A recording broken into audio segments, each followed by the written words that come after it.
Hello friends, अगर आप भी इंडसइंड बैंक में अपने लिए एक zero balance savings account open करना चाहते हैं तो आज की ये वीडियो इसी टॉपिक के ऊपर रहने वाली है। तो जो इंडसइंड बैंक है ये हमें 3 अलग अलग तरह के जो अकाउंट टाइप्स हैं वो ऑफर करता है।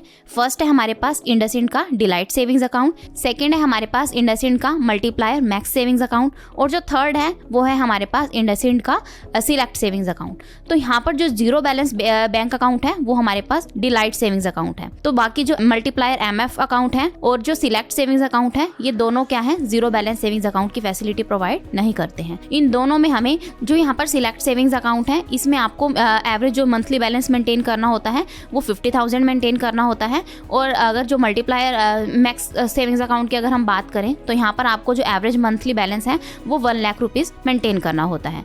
तो यहाँ पर जो डिलाइट सेविंग्स अकाउंट है यहाँ पर आपको कोई भी एवरेज मंथली बैलेंस मेंटेन करने की ज़रूरत नहीं होती, सिर्फ आपको यहाँ पर 10,000 रुपये की इनिशियल फंडिंग करनी है और आपका जो अकाउंट है वो ओपन हो जाएगा। तो जैसे ही आपका अकाउंट ओपन हो जाता है तो आप इस अमाउंट को विड्रॉ भी कर सकते हैं।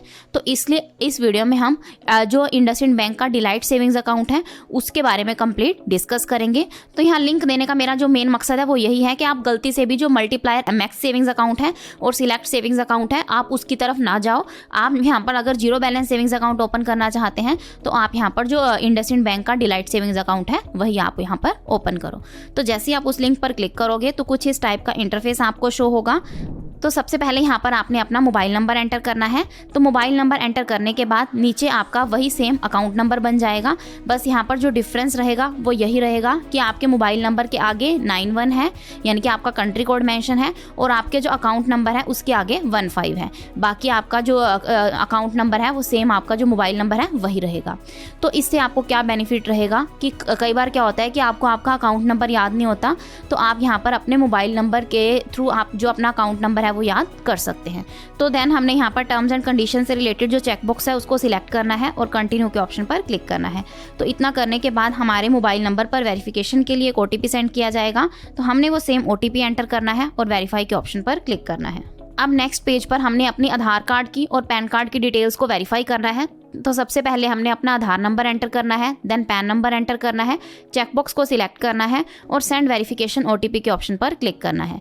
तो इतना करने के बाद हमारे मोबाइल नंबर पर वेरिफिकेशन के लिए एक OTP सेंड किया जाएगा। तो हमने वो सेम OTP एंटर करना है, चेकबॉक्स को सिलेक्ट करना है, देन नीचे हमने कंटिन्यू के ऑप्शन पर क्लिक करना है। तो इतना करने के बाद नेक्स्ट पेज हमारे सामने ओपन हो जाएगा। तो इस पेज पर हमने अपनी पर्सनल डिटेल्स एंटर करनी है, यानी कि जो एप्लीकेंट डिटेल्स हैं वो एंटर करनी है, यानी कि जिसके लिए आप अकाउंट ओपन कर रहे हैं उसकी आपने यहाँ पर सारी डिटेल्स एंटर करनी है।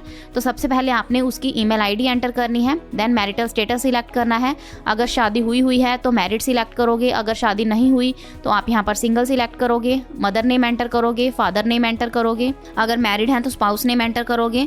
अपना ऑक्यूपेशन सिलेक्ट करोगे, अगर जॉब करते हो तो सैलरीड सिलेक्ट करोगे, अगर खुद का बिजनेस है तो सेल्फ एम्प्लॉयड सिलेक्ट करोगे, अगर आप CA हैं, डॉक्टर हैं तो यहाँ पर आप अपना प्रोफेशनल वाला ऑप्शन सिलेक्ट करोगे, अगर आप रिटायर्ड पर्सन है तो रिटायर्ड सिलेक्ट करोगे, यानी कि अपना ऑक्यूपेशन आप अपने अकॉर्डिंग सिलेक्ट करोगे।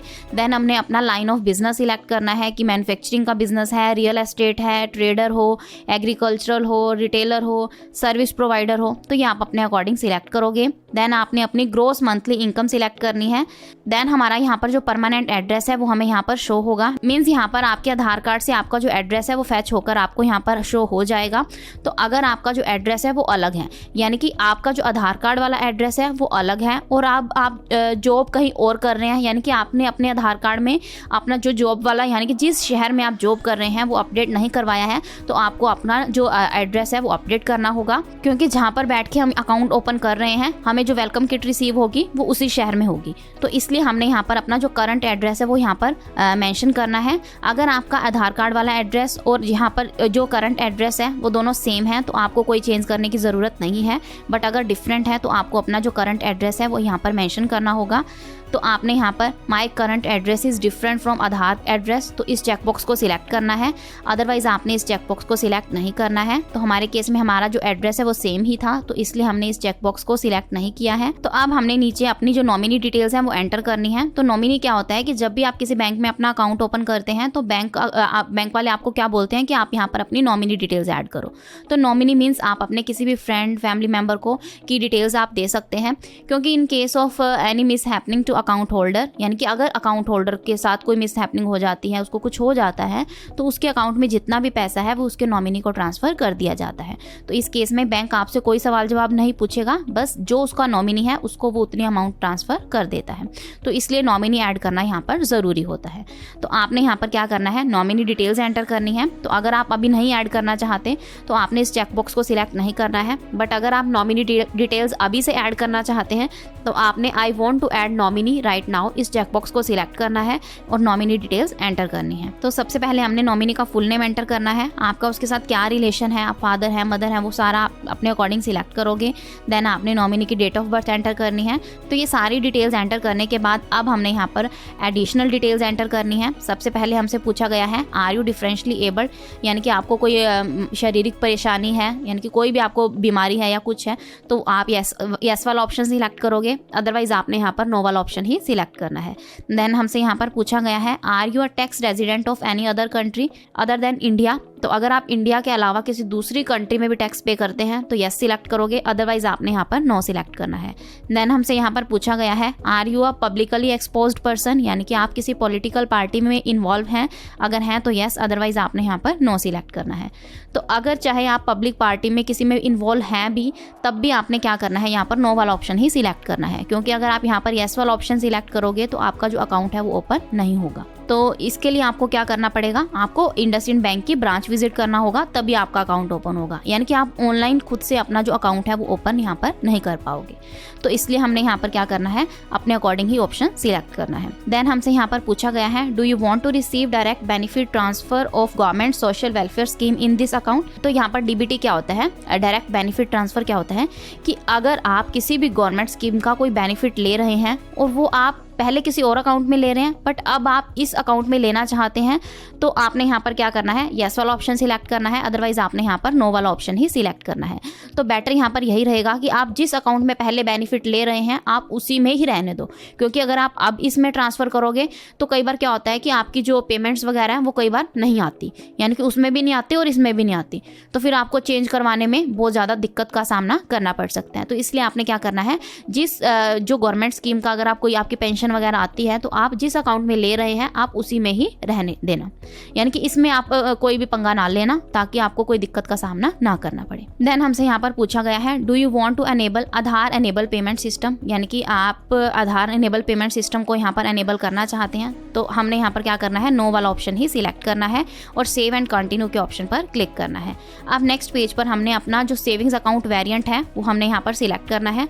तो हमने जो मैंने आपको वीडियो के डिस्क्रिप्शन में लिंक दिया था वो डिलाइट सेविंग्स अकाउंट का ही दिया था, यानी कि इंडस डिलाइट सेविंग्स अकाउंट का ही लिंक दिया था, तो इसलिए हमें यहाँ पर जो टाइप शो होगा वो इंडस डिलाइट का ही शो होगा।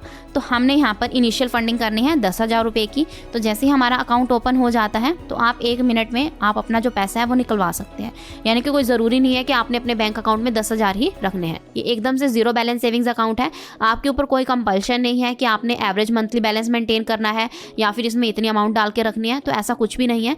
बस अकाउंट ओपनिंग के टाइम पर आपको 10,000 रुपये एक बार से ट्रांसफ़र करने हैं और जैसे ही अकाउंट ओपन हो जाता है तो आप इस पैसे को निकाल भी सकते हैं। तो इसलिए आपने यहाँ पर क्या करना है, 10,000 रुपये की जो इनिशियल फंडिंग है वो करनी है। यहाँ पर जो फिजिकल डेबिट कार्ड अगर आप लेते हैं तो आपको 590 रुपये पे करने होंगे, बट अगर आप वर्चुअल डेबिट कार्ड लेते हैं तो उसकी कोई फीस नहीं है, वो एकदम से ज़ीरो है। तो हम यहाँ पर वर्चुअल डेबिट कार्ड ही लेंगे, तो इसलिए हमने यहाँ पर इस पेज को नीचे की तरफ स्क्रॉल डाउन करना है और सेव एंड कंटिन्यू के ऑप्शन पर क्लिक करना है। तो अब हमने यहाँ पर अपनी मोबाइल बैंकिंग डिटेल्स एंटर करनी है। सबसे पहले यूज़र नेम एंटर करना है, एक एम पिन सेट करना है। आप एम पिन में कोई भी अपने डिजिट्स रख सकते हैं। देन कंफर्म करने के लिए आपने दोबारा से री एंटर करना है अपना एम पिन। तो ये एम पिन सेट करना इसलिए ज़रूरी होता है कि अगर जैसे ही आपका अकाउंट ओपन हो जाता है तो आप उस बैंक की मोबाइल बैंकिंग अगर यूज़ करना चाहते हैं तो आप इस पिन की हेल्प से ही उस ऐप में लॉगिन कर सकते हैं। तो अब हमने यहाँ पर नीचे I want to subscribe for banking on WhatsApp इस चेकबॉक्स को सिलेक्ट करना है और कंटिन्यू के ऑप्शन पर क्लिक करना है। अब यहाँ इस पेज पर हमें कंप्लीट अकाउंट समरी शो होगी, तो हमने ये सारी डिटेल्स को एक बार अच्छे से चेक कर लेना है।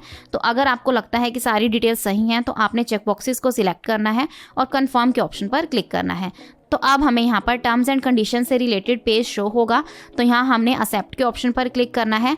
अब नेक्स्ट स्टेप है फंड योर अकाउंट। तो यहाँ पर हमने 10,000 रुपये अपने अकाउंट में डालने हैं, तो इसलिए हमने यहाँ पर 10,000 रुपये की इनिशियल फंडिंग करनी है और पे नाउ के ऑप्शन पर क्लिक करना है और पेमेंट प्रोसेस को कंप्लीट करना है। तो अब पेमेंट करने के लिए भी हमारे पास अलग अलग ऑप्शंस हैं, आप किसी भी ऑप्शन के थ्रू अपनी जो पेमेंट है वो कंप्लीट कर सकते हैं। तो हम यहाँ पर फोन पे से पेमेंट करेंगे, तो हम यहाँ पर फोन पे वाला ऑप्शन सिलेक्ट करेंगे और प्रोसीड के ऑप्शन पर क्लिक करेंगे। देन हमारी जो पेमेंट है वो कंप्लीट हो जाती है। तो इतना सब करने के बाद आप यहाँ देख सकते हैं, यहाँ लिखा हुआ है कंप्लीटेड सक्सेसफुली और हमारे पास यहाँ पर कांग्रेचुलेशंस का मैसेज भी आ जाता है। अब जो नेक्स्ट स्टेप है वो है वीडियो केवाईसी। तो अब हमने यहाँ पर वीडियो केवाईसी करनी है, तो इसके लिए हमने यहाँ पर प्रोसीड के ऑप्शन पर क्लिक करना है। तो अब हमने यहाँ पर कैमरा और माइक्रोफोन के परमिशंस को अलाउ करना है और इसके लिए हमने यहाँ पर अलाउ के ऑप्शन पर क्लिक करना है। देन हमने यहाँ पर थोड़ा वेट करना है। तो अब इंडसइंड बैंक की तरफ से एक एम्प्लॉय हमारे साथ कनेक्ट होगा। तो अब हमने अपने पास में अपना पैन कार्ड रखना है, यानी कि ओरिजिनल पैन कार्ड रखना है, एक वाइट पेपर रखना है, पेन रखना है। वो हमें वाइट पेपर पर सिग्नेचर करने को बोलेंगे, तो हमने ऑनलाइन उनके सामने ही सिग्नेचर करने हैं। वो हमारी फ़ोटो कैप्चर करेंगे और हमारा जो पैन कार्ड है वो वेरीफाई करेंगे। तो अब वो हमसे हमारे एड्रेस और पेरेंट डिटेल्स को भी वेरीफाई कर सकते हैं, यानी कि वो हमसे हमारे पेरेंट्स का नेम पूछ सकते हैं, हमारा एड्रेस पूछ सकते हैं। तो जो भी वो हमसे पूछेंगे हमने उनको आंसर करना है।